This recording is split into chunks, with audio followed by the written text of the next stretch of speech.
ever wonder why some romantic comedies leave a bad taste in your mouth even years later?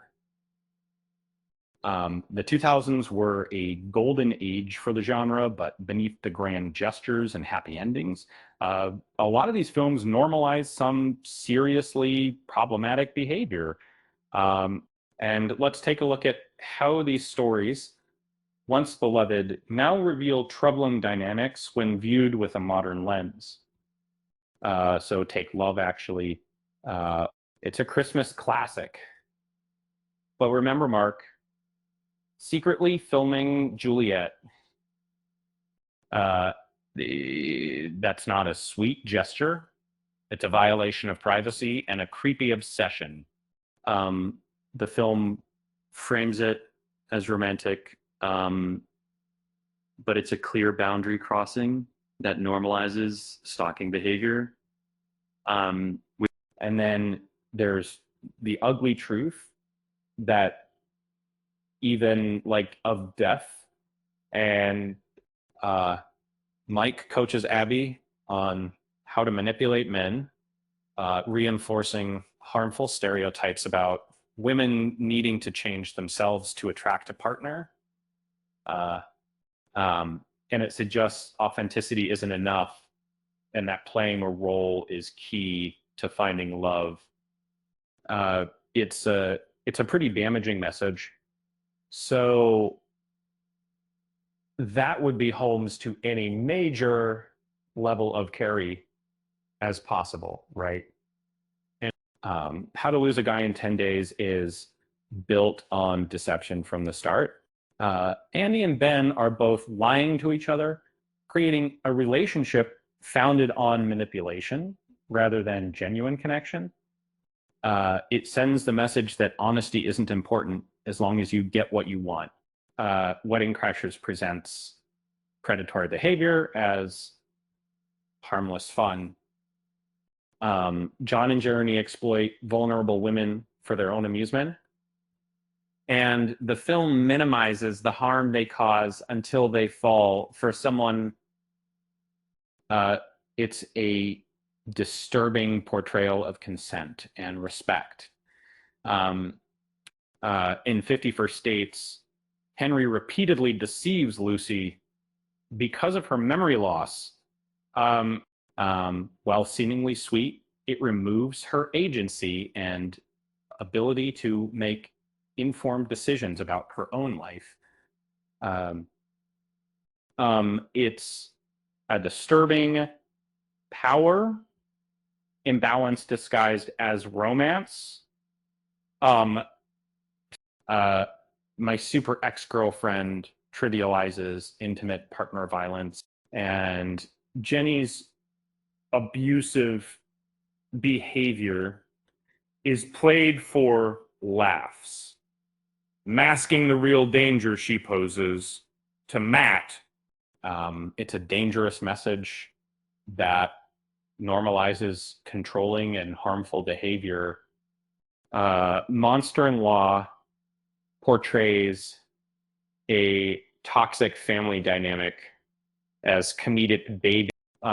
Viola's attempts to sabotage her son's relationship are extreme and harmful, yet the film treats it as a playful battle of wills. It ignores the emotional damage she inflicts. Failure to launch involves a manipulation of Trip without his knowledge or consent. Paula is hired to manipulate him into leaving his parents' home, creating a false relationship based on deception. It's a violation of his autonomy, but Shallow Hal relies on visual jokes that mock the bodies of overweight people.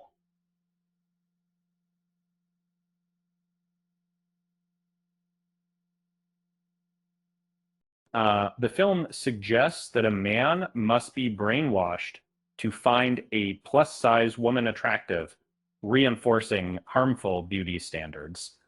It's a problematic message about acceptance.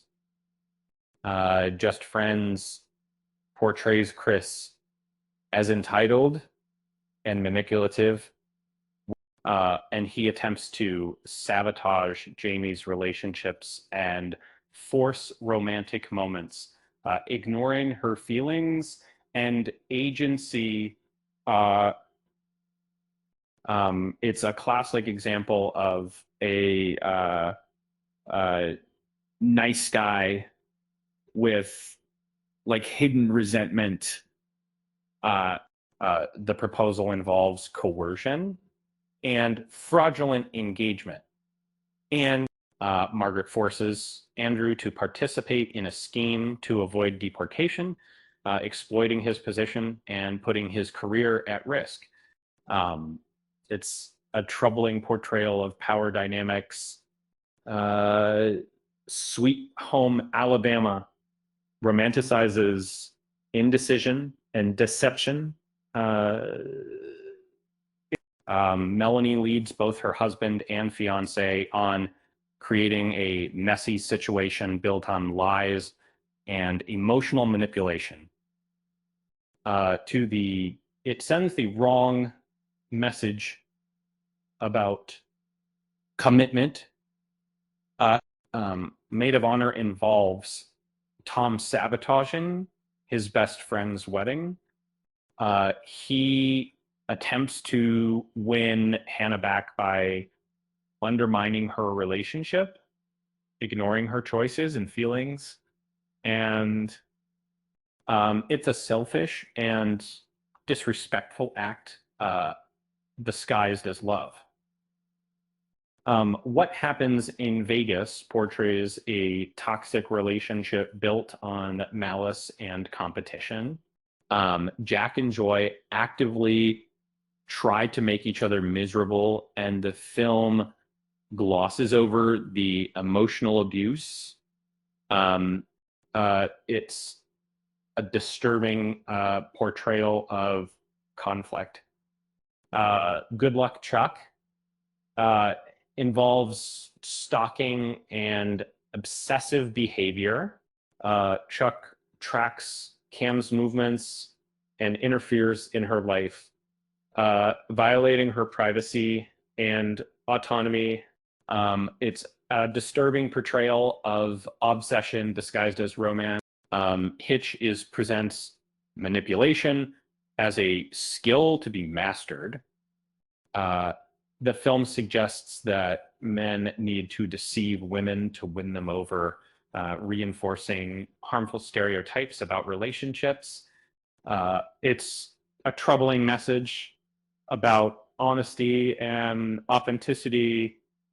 Serendipity romanticizes abandoning commitment in favor of fate.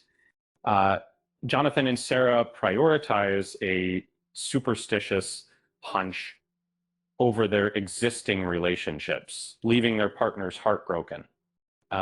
It's a troubling message about loyalty and responsibility. 2 Weeks Notice portrays workplace harassment as harmless flirting. George treats Lucy like a personal servant, ignoring her professional skills and boundaries.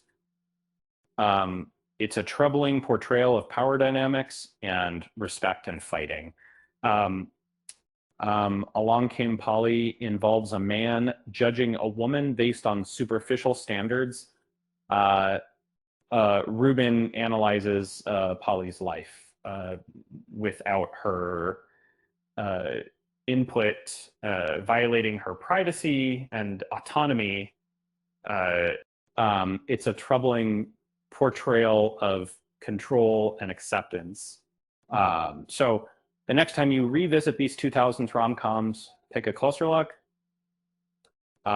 Beneath the charm and laughter, you might find some unsettling truths about relationships and societal expectations.